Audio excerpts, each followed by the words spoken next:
Yeah, I think it is. All right.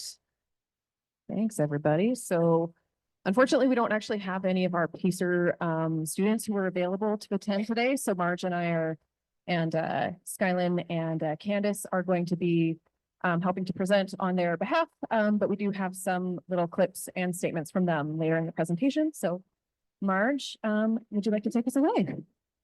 Good morning, everyone. My name is Marjorie Luzentala Simpson. I am the manager for projects and business operations with the Indigenous Wellness Corps at Alberta Health Services. The Indigenous Wellness Corps is a provincial program. We work across AHS and we engage with Indigenous people, communities, and other partners to advance health equity and improve the health and wellness of Indigenous patients while honoring their culture, beliefs, and identities. The Honoring Life program is administered under the Indigenous Wellness Corps. We are a program that supports community-led, community-driven life promotion and suicide prevention programming. We fund community-based programs that aim to build resiliency in Alberta's Indigenous youth by increasing protective factors such as culture, language, identity, empowerment, and self-esteem. We prioritize culture as the foundation of building resiliency in Indigenous youth, encouraging connection to land, community, self, and spirit. We also encourage elder-youth connection as living connections to the past. Our elders are knowledge keepers and serve as teachers, healers, advisors, and counselors. The Indigenous Wellness Corps and previously the Indigenous Health Strategic Clinical Network have sponsored 2 previous cohorts. The previous community-based research projects have included informing culturally appropriate and safe approaches to cancer prevention and screening within Indigenous communities, as well as exploring intergenerational connection and definitions for a community. And the goal of the Indigenous Wellness Corps sponsoring PaCER cohorts is, first of all, to build research capacity within Indigenous communities, strengthening the representation of Indigenous youth voices in research, especially about mental health, mental wellness, and life promotion. And lastly, offering professional development opportunities to Indigenous youth in Alberta. Awesome. So I will take you on a very brief overview of the project that our students conducted over the 2022-2023 year. As Eva and Ingrid were saying, it was an extremely collaborative process. So throughout, we started with the Honoring Life sort of broad overview of we're going to be doing something to do with life promotion and mental wellness for Indigenous youth in Alberta. And they then took that and drilled down to what they were passionate about and what they wanted to do. So you can see their research question that they wound up coming up with. How do young Indigenous persons in Alberta want to be supported to live a life with continued resilience, meaning, and hope? And from this research question, we then worked with them to develop the focus group guides, the protocol, the ethics application, and then to plan and lead the focus groups, which they did pretty much completely independently. It was phenomenal. And a priority for them was being able to do research in their home communities. So to the extent that that was possible to do in the sort of tight time constraints of the course, we set up in-person focus groups in Calgary and Bonnyville and facilitated the students to travel if they needed to be present, and then did an online focus group so that we could have some members attend who we weren't able to house the focus group right in the home community.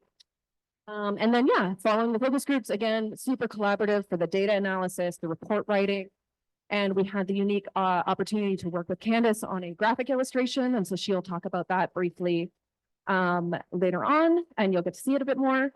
But yeah, very collaborative as a team. And I will now, Skylin, are you able to unmute? Is there anything I have to do to bring Sky on here? Are you guys able to hear me? We sure are. Hello. Hello, everyone. My name is Skylin Kellio. I currently work for the Indigenous Wellness Corps as an administrative assistant. As a former Indigenous PaCER graduate, I was asked to help mentor this year's Honoring Life PaCER cohort.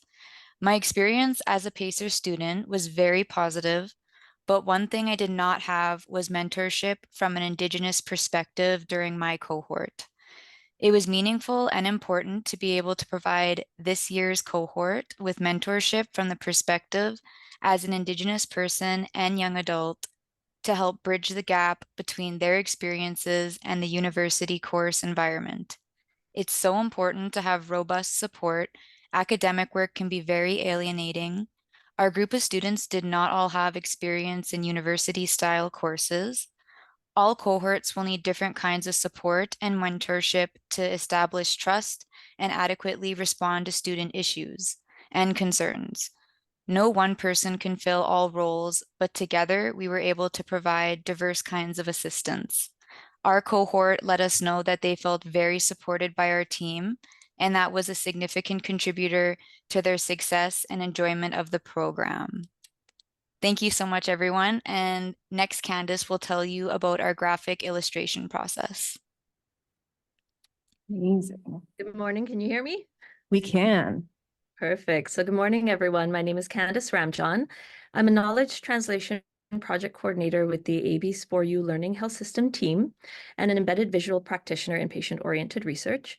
I'm joining virtually from Edmonton today, and as a graphic illustrator involved with this project, I wanted to highlight with this project the engagement, the rapid prototyping and co-design that were essential to the success and the beautiful end result of the project. It was a great experience to work with such a phenomenal team, and the resulting visual product demonstrates, that integrated knowledge mobilization at its best. The development of this particular visual really emphasized the application of engagement and the design thinking process to connect multiple audiences to the research and the results. So through collaborative online design sessions between myself and the students of the PaCER group, each team member equally and actively contributed to the design elements, to the review, to incorporating their backgrounds, experience, and vision, all woven together into the final graphic. Not only was it important to thoughtfully represent the work and what was meaningful to each member of the team, but it was very important to thoughtfully and intentionally consider sensitivities around the experiences and information shared for all the knowledge users. So that includes the team and the audiences they wanted to connect with. So this really informed and influenced the design and the final product, everything from the colors, the representations of Indigenous identity, culture, communities, and motifs, the continuous line drawing, linking the graphic and key elements throughout. As you can see, gently rising up from the smudge stick that invites the audience to immerse themselves and share in the experience and knowledge captured in this visual, and the incredible work done by this team. So thank you. Thank you so much, Candace. And I do have a bigger version just so we can sort of gaze upon this beautiful graphic that was produced. I know we don't have a lot of time to gaze on it, but it is on our poster downstairs if you want to go take another look. Great, yeah, and so our course may be over, but we're not done doing things with our team. Hannah and Sam presented a poster about the project at the Northwest Spore in fall of 2023. We're continuing to connect with references, other supports, connections, job application pieces. And we are also really excited that we are in the process of submitting their final report for publication in a peer-reviewed journal. So hopefully that will be coming out pretty soon in 24. And so now we have, unfortunately, our PaCERs weren't able to join us today, but they did send along some comments, and Sam made a video. So we have this quote on the right from Rayanne, and I will now play Sam's little, hope it's gonna start from the beginning. Okay.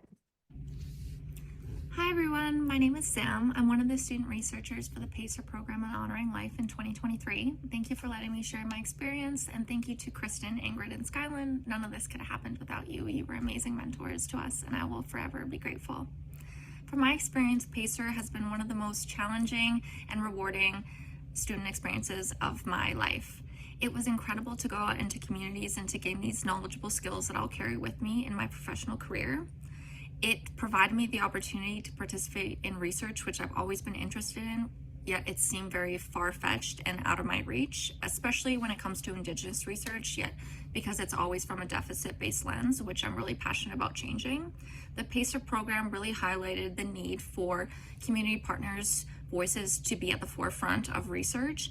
And I think this is the beginning steps of specifically Indigenous research, where we continue to enhance communities and show their strengths to make recommendations to continue to their resilience, meaning purpose and hope, instead of implementing strategies that the community members haven't said that they need or want. Professionally, I've gained skills that I'll take forward with me when it comes to coding, writing, applying for publishing, things like that, which have been amazing. And then I think this opportunity is so great for not only the students, but also the participants, because it challenges the discourse and power dynamics from research and Indigenous participants, as it hasn't been a safe space for a lot of different reasons. Us as students were equally as vulnerable as the participants when we showed up and did those focus groups, which I think led to really authentic stories and communication between us all, and which, if you read our paper, I think you'd agree. I just think it's such a good opportunity to provide to students to learn that research can be done in ways that you're comfortable, ways that the participants are highlighted, and that the priorities of the participants are at the forefront of research, and it's not from a deficit-based lens, even though it's a very serious topic and those concerns are valid. I'm looking forward to seeing what PaCER continues to do, and I will forever be grateful, and I'm so proud. Thank you. Amazing.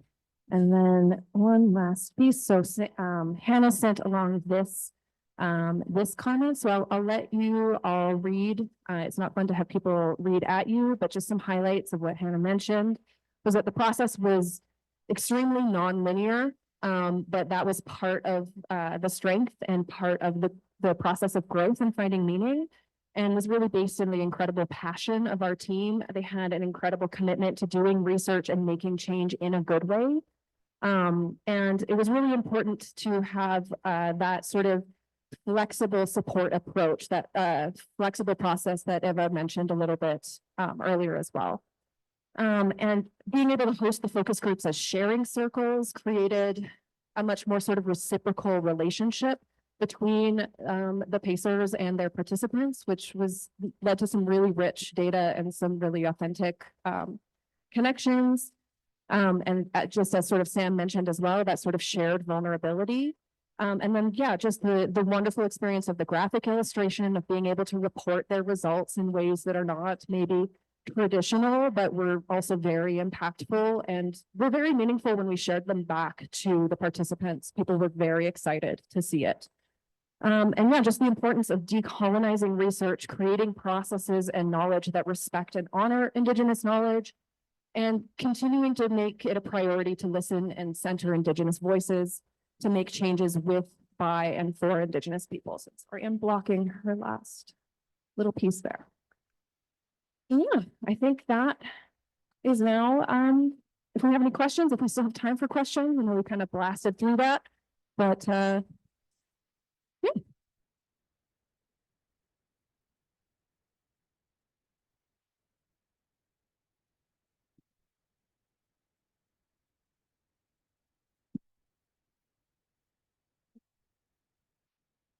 Okay. Yeah, I'll go. Thank you. I'm Veronica, and I have a question for you because, first of all, thank you for an amazing presentation, and the feedback of your students brought happiness to my heart. So thank you. With Indigenous research and knowledge, I'm on a few projects that all really want to engage Indigenous population and integrate their ways in the output of the project. But we are so much struggling to find people. Are there any secrets? Where do we find them? How can we make the project attractive to people of Indigenous descent? Marge, do you want to start, or? So unfortunately, just with everything that's happened in our history, when you mention research, when you enter into community, you will probably hit a roadblock right there. So for us, we invest a lot of time with engagement with our communities. You have to be able to build that mutual trust before you can enter in. So I don't know that I have any suggestions for you. And every community is different. So Yeah, I would say like one of the benefits that we have as like the Indigenous Wellness Corps, and then also the fact that this was research by the PaCERs, based on their relationships with their home communities and their home community origins, their organizations, is that it really, those relationships are pre-established. So I think it really has to start with that relationship. You can't create the project first and then try and attract people to it.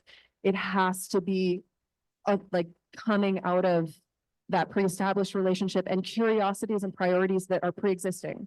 So if your priorities and your questions aren't quite the same, then there's probably not going to be that foundation for deep collaboration. It's a long process for sure.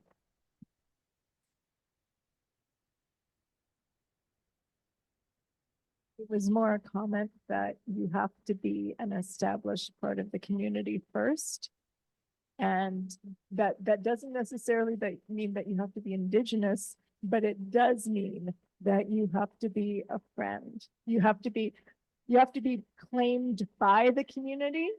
So saying, oh, my best friend is this, that only counts if your best friend would claim you as that too.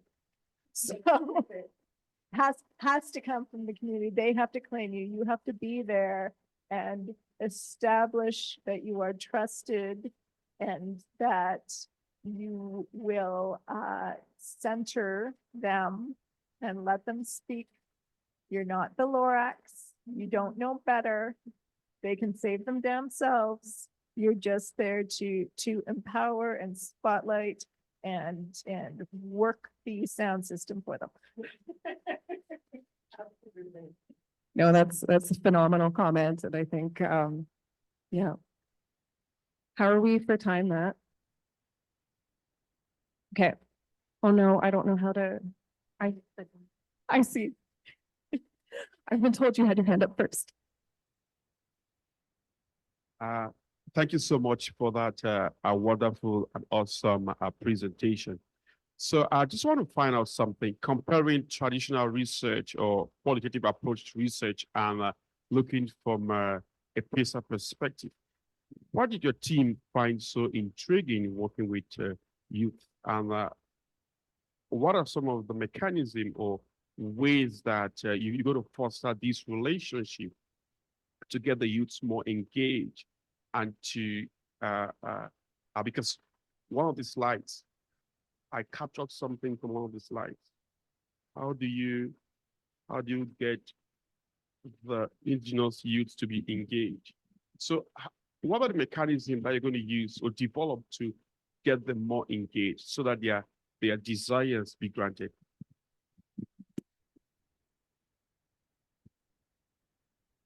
Marge, do you have anything you want to start with? I think a big one with this group especially was having Skylin as like a coach or a mentor. That really meant a lot to them. She's young. She's been through the program. She was super young when she did the program, but she learned a lot. And I think coming from an Indigenous perspective, it means a lot to them. So the trust was probably built a little bit quicker than if it was you or I coming in and trying to teach them. Yeah, and I think like in terms of recruitment as well, that was definitely it wasn't easy. One of like within the Bonnyville focus group, we partnered with the Bonnyville Friendship Center. So again, we have a partner there who has very long-standing relationships with the youth. They have a network of youth to reach out to. They have like a demonstrated history of running programs. And I think just even with Honoring Life more generally, what we've seen, so communities develop and run their own programs. And often when they're first starting out, they do come to us and they say, it's really hard to get the youth to come, to be interested. It takes several years of them consistently running the programs and having maybe just a couple youth attending at time, but eventually you build that relationship, you build that foundation, and you start bringing their friends. And all of a sudden, you have more youth than you had planned for, and you need more resources and you need more coordinators, and all of a sudden it just explodes. But it is like just a long time, I think, as well. Matt, are we allowed to do one more?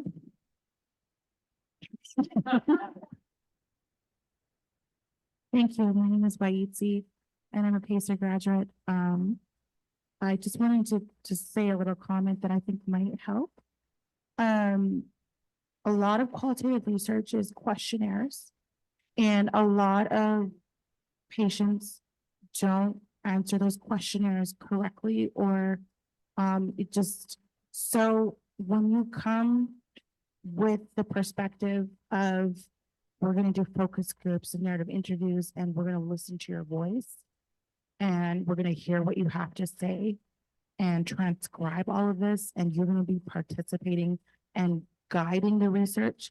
That is a huge step in people being engaged. So that's just my comment on that.